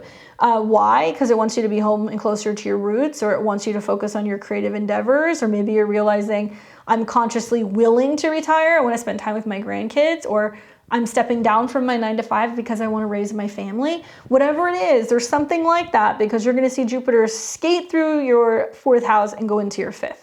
So it is going to be about children. It is going to be about creativity. It is going to be about having fun, taking chances. Please be mindful of your death grip, my Capricorn risings, because only you stand in the way of being able to make a change. And you may realize that your priorities are changing, that it's not all about what everybody else sees. It's about how you feel and how you can make changes in your private life and build the life that you would like to be having behind the scenes, right? Home, emotionally, what have you. Good luck. Now we've got Leo and Aquarius. So for my Leo and Leo risings, we're talking all about the North Node moving into Aries, the South Node moving into Libra. We're going to see glimmers of this with the eclipses in the spring. That'll be in April, but it's really going to kick into overdrive when we get into the summertime, when the North and the South Node move. Now, the North Node is moving into your natal 9th house, and the South Node is moving into your natal 3rd house. And for both you and Aquarius, this has this theme of changes in your beliefs, changes in what you're learning, changes in regards to the mind, philosophy, and things that involve travel. Okay, so you guys both have a little bit of that. But the 9th house is like getting on a plane, going to a foreign country, packing up your stuff, going to college, completing your degree, you know, becoming a teacher or a mentor, getting some kind of certification, publishing a book, higher mind, right? Things that are going to be more Sagittarius. I like this for you because, you know, the fire signs really benefit from this, right? So Aries is going to have a new and improved version of themselves. Sag is going to be focusing on having fun and growth. What are you going to be focusing on? Well, it's going to be making trines to your natal placements in Leo, Sun, Moon, or Rising. That tells me that it's all about you focusing on being authentic, being yourself, being in your body, life and creativity, and what you believe in, right? Life is what you make it. That's what you're going to realize. Jupiter is already in your 9th house. Some of you guys are already catching so many flights, going places, learning things. You've brought in a new teacher or a guru. If you haven't, look for the spring, that might happen. But this can be a time where you adopt a new religion or a new philosophy or a new belief system. It might be a time where you travel to a foreign country that you've never gone to. Some of you guys might really start embracing traveling by yourself. If you've wanted to go back to college, complete a degree, if you've always wanted to tell your story, write a memoir, publish a book, these are the opportunities that you're going to have over the next 18 months. Now, while that's all happening, you've got the South Node in Libra in your 3rd house. And this is interesting because it can be unlocking the mind. It can be allowing you to write more. It can be allowing you to channel things. But I think that this can also be about releasing and letting go of the need to communicate or be around a partner all the time, every day, right? The South Node going through the 3rd house, you might change your vehicle and how you get around town. So, you know, losing a car due to an insurance issue, yes, that can happen. But there can also be selling cars, giving cars away, deciding that you're willing to kind of part with an expensive lease so you can afford buying flights and kind of traveling internationally more. Some of you guys might move and relocate and you go, you know what, I'm going to walk. I don't really feel like I need to drive. So you'll only really opt for transportation if you're going to further places, okay? South Node in the 3rd can also be releasing and letting go of things that involve like the mind. So you might be focusing on meditation, you might be focusing on breath work. There can be a sense of you also maybe having some falling outs, right? With neighbors, with siblings. There can be a sense of finding it difficult to kind of keep the peace. So you might move. There's some neighbors that are kind of fussy, right? They don't like it when you're parking in their front, near their front yard. You might also find it more difficult or challenging communicating with siblings or with cousins or with aunts or uncles. That can be something else that can happen.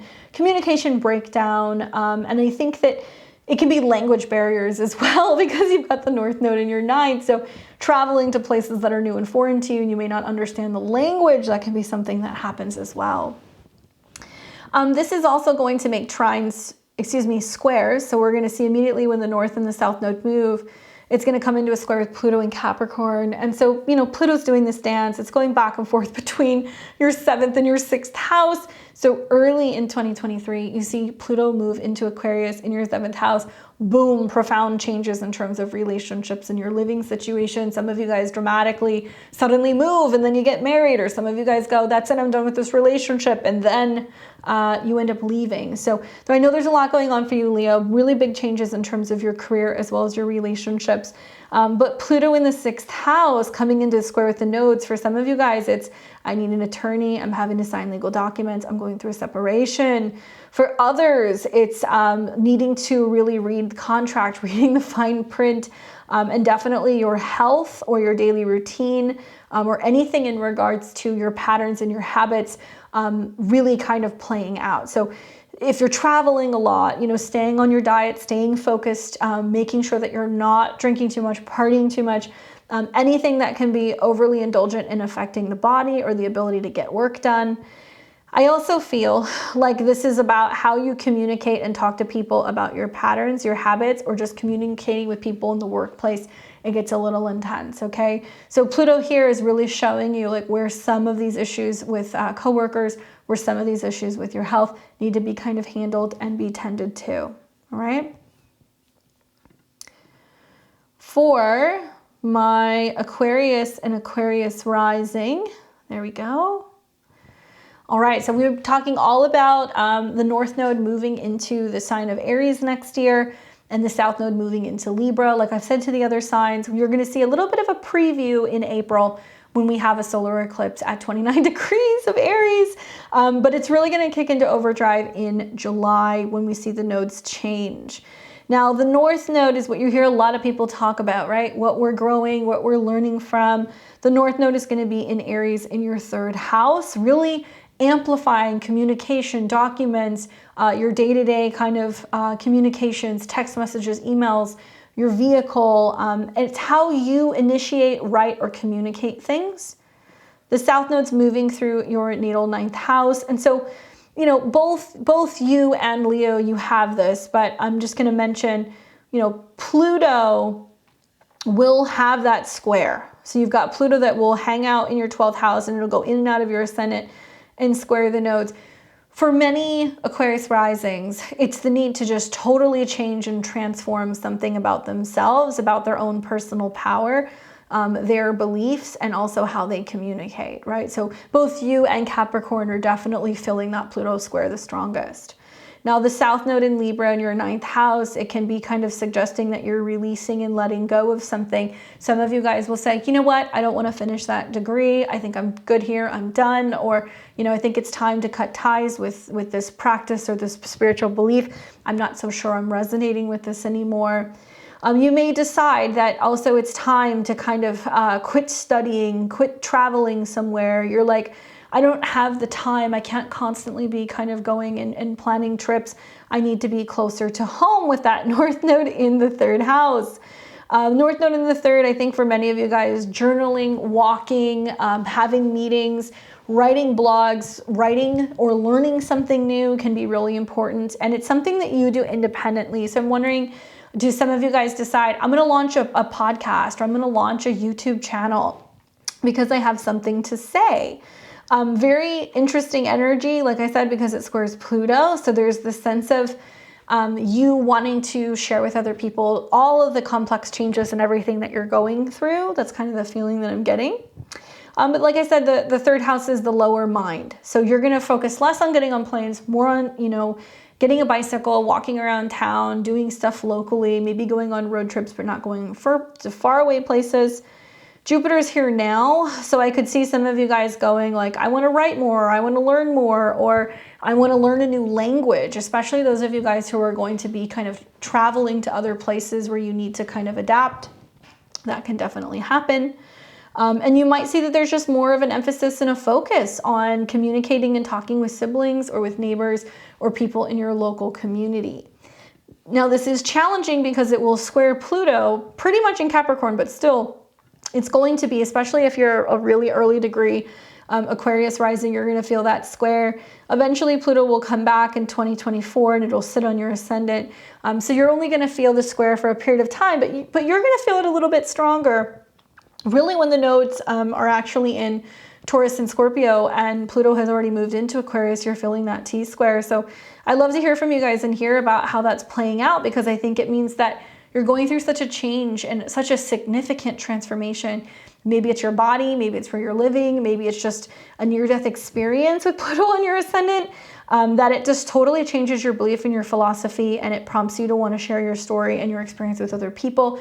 Maybe it's just your story of like how you've just been through hell and back, right? And you're just now getting ready to have Pluto in Aquarius. So it's going to be quite a long time of having it in your sign, but just be mindful of the mind, how you communicate, and recognize that communicating and expressing where change is happening is so, so very important for you, okay?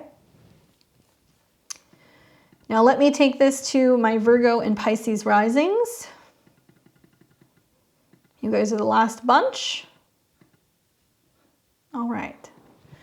So for my Virgo risings, okay, so we've been talking all about how in the spring and then again in the summer, the nodal changes are really being felt. We see that north node moving into the sign of Aries. The south node's moving into the sign of Libra. For you, my Virgo and Virgo risings, north node's moving through your 8th house. Change and transformation, dealing with fears, death, sex, you know, anything in regards to joint resources.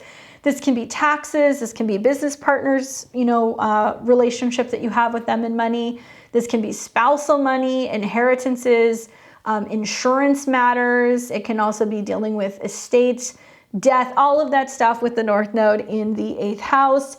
In the sign of Aries, I think it's about how you personally deal with loss or change or transformation. Naturally, obviously, Aries in conjuncts your sign. So there is the sense of change being on the horizon and how you deal with those changes. But, you know, Jupiter's going through that sign. So you're going to see for the very first few months of 2023, Jupiter is saying, well, I'm now merging my resources with another person. I'm getting married, you know, we have to get on joint insurance, or it's, you know, I'm getting divorced or I'm getting separated. Now I potentially have to pay alimony, or, you know, now I'm going to be going after my partner and I's savings to make sure that I get what's owed to me. Unfortunately, that can happen, especially anything in regards to joint or family money or real estate. Anyway, as the north node moves through here, you're embracing change, the unknown, but also metaphysics, the occult, anything that has to do with death and rebirth or psychological things. Sex, tantra, anything like that also can kind of fall under the 8th house, especially your own personal expression of sexual energy. And then the south node moves through Libra in your 2nd house. And this is an interesting one because, you know, the 2nd house is your money, your spending power, your resources. The 8th house is others, right? So there's this feeling of, I'm giving to others, I'm merging with others. What am I getting in return? Am I giving things away? Am I having to pay higher taxes? Am I having to pay for child support? Am I having to give something to another person? So it doesn't mean that you lose your spending power. I feel like it can mean for some of you guys that you feel like throughout this transit intermittently, there's less resources, that you don't have as many kind of lines of income that you maybe have had. But it can also mean that there is this releasing and letting go of particular relationships, right? Because Libra in the 2nd is, I have to hold on to this person. You might be more willing to kind of detach from people. There can also be like much more of like a simplistic, minimalistic, not needing as much type of vibe. So you might find that a way through this is to give things away, right? And with the 8th house, it can be the psychological effect that you have giving things away, not holding on to things. Equally, let's say you have artistic things, art or photographs or jewelry, other things that are like more valuable that you're willing to part ways with, but you actually end up turning a profit with the North Node in your 8th house. So there are some things that you may sell or give up, and it ends up kind of bringing you in some resources. But the 2nd house South Node, eating less, maybe making some dietary changes, maybe cutting back on sweets or things that are kind of sugary. But I think it's going to be like less of a need to feel like you need to collect people, not literally, but figuratively. If you've had a hard time letting go of someone, if you have trinkets and things that they gave you, you might be like, you know what, it's easier just to get it out of my house. I don't want it here. And you become less kind of fixated on material things in general. And it can be very freeing, by the way. So both the North and the South Node immediately come into a square with Pluto. And this is interesting because it's telling me it's all about like your heart space, and it can be about, okay, I'm having a hit in my resources because I'm investing in a hobby or I'm investing in my own business, and it's something that you're really passionate about. Equally, you can find that there's more challenges with your money and resources because suddenly there's much more of a focus or an emphasis on children, what it costs to spend on children, which is also going to square the North Node, where if kids' expenses become more, you're having to kind of talk more with a partner about the fact that you need more assistance and you need more help, right? So then there can be an increase in child support, an increase in spousal support as a result of that Pluto square. The 2nd house deals more with our resources. The 5th is about having fun, and the 8th is about merger. So I think it's also going to be you looking at things being like, wow, like, what do I value? Why am I spending so much time on this thing? Is this something that has to end? Am I spending too much money on a hobby? Am I spending too much on my personal pleasure? And is it really positively impacting me psychologically?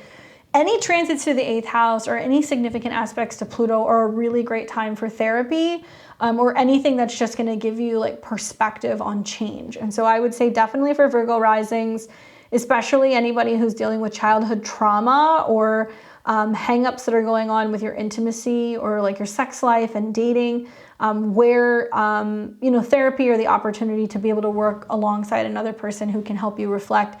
It's a good time, especially with Saturn going into your 7th house. That might be a really good idea. And breaking through issues relating to broken hearts and heart space, so that way you can feel solid and secure, and you're more willing to transform your joint resources and maybe even trust other people again, okay?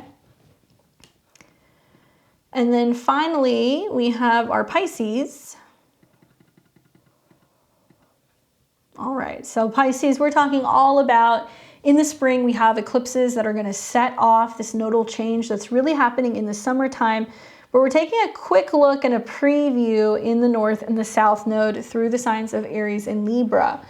Now, you'll see an eclipse first in the spring, and that's going to be taking place as a solar eclipse in your 2nd house, activating the opportunity to bring in more wealth, more abundance, money that you work for, but money that you can obtain and that you can bring in, higher self-esteem, higher resources and spending patterns or habits. And we have the South Node that's moving through your 8th house of joint resources. So for you guys, Jupiter is your chart ruler traditionally. So the fact that it's in Aries now and really up until about May, you might find it as a period where you're bringing in more money. You're developing some skill, a business, something that's just really working, and you're like really adamant about just growing your resources and bringing in as much as physically possible. But this is also about growing your self-esteem and your ability to just roll your sleeves up and be like, I'm going to do this job myself. I'm going to build it. This is also about, I think, talent and developing talent, especially on a personal level, for handling money, for running a business, for dealing with resources in general. Now, the South Node moving through your 8th house is like detaching or releasing or kind of moving away from joint resources. So you may find throughout this transit that you're like, I don't have as much support from other people. You know, maybe you had an inheritance, you ran through it. Maybe you have had a bunch of credit cards, you ran them all up and you're like, I can't put more money on my credit cards. I have to be focused on how I'm spending it and making more to get out of debt. It may be harder to qualify for loans. It may be harder to get debt consolidation. You may also find that a partner is briefly or for a period of time not working and not bringing in as much resources, and you're like, oh my gosh, it's all landing on me.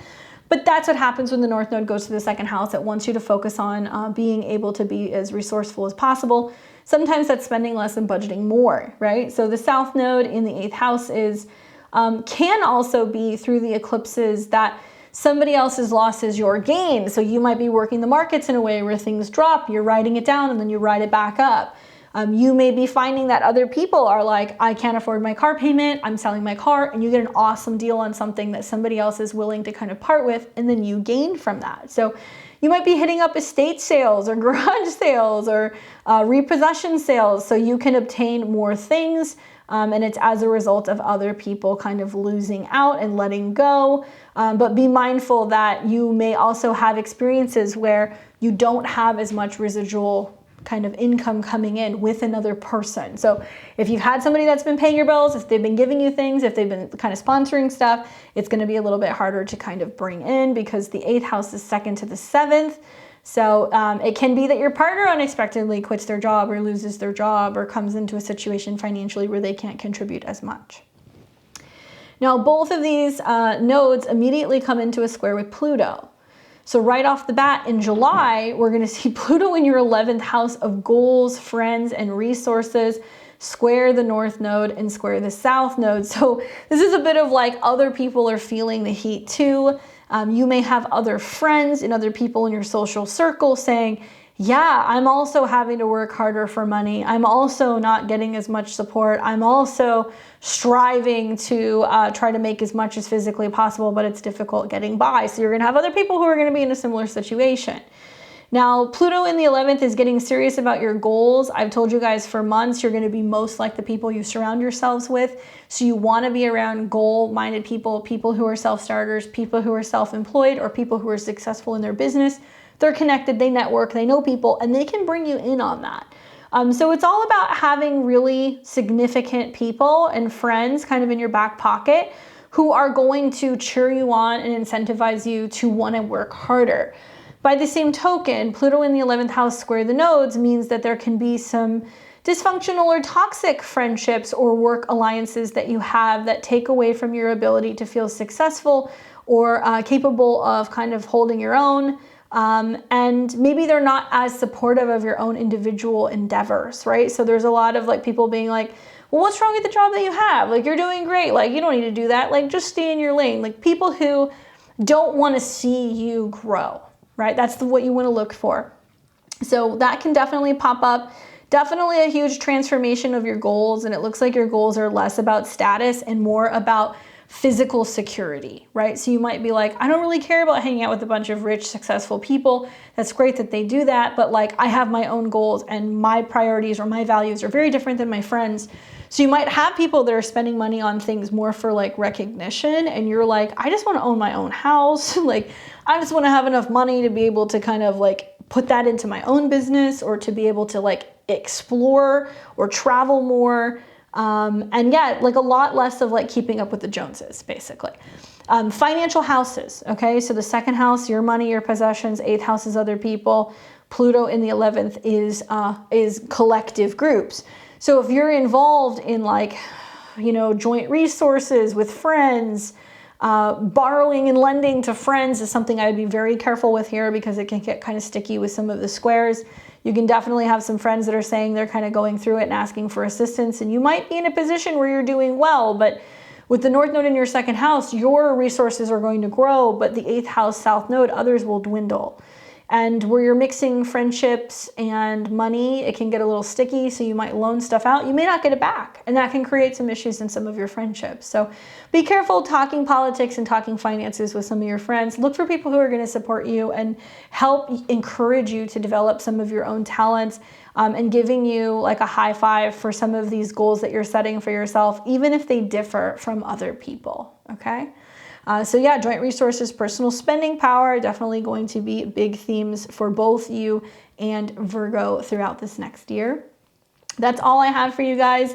That was a sneak peek. Obviously, we're going to unpack this more as we get into the spring and the summer next year. But so many people have been asking me what I think about the eclipses, and I keep telling them what I'm really looking at is going to be the end of this in 2025, as Saturn and the North Node and Neptune are all coming into a conjunction with each other, and where the next year and a half is all going to be about us becoming more self-reliant, more independent, more active, physically active, and also more capable of just stepping up and holding ourselves accountable for being the change that we want to see in the world. Let me know if you're excited for these eclipses. Are you an Aries or a Libra rising? Are you feeling it? Do you have any personal placements in these signs or in the cardinal signs? I'd love to hear from you guys, your hot takes on what's coming. Do you remember what happened 19 years ago, the last time that we had these transits? That's definitely a good place to kind of take a look, 18, 19 years ago, to see what's coming up in the future. Obviously, you know, if you guys have a North or South Node in these signs, so if you have a North Node in Aries, you're having a North Node return. Super important because it's a hard realignment with destiny. So a lot of you guys are, you know, who are what, 34 to 35 to 37, you guys are having your North Node return. Really important time to be really paying attention because you're kind of coming into this alignment with your destiny. If you don't know what that means, but you want to find out, click the links below, go to my website. You can schedule an appointment with me. We can talk one-on-one. I have live Zoom sessions with my clients that are recorded. I would love to speak with you and give you some insight into that. All kinds of cool stuff. Obviously on my website, we've got calendars. You can give gift certificates as well if you want to give the gift for New Year's of reading. And that's all for me until later this week. So hope you guys like this video. Enjoy the week ahead, and I will see you very soon. Take care.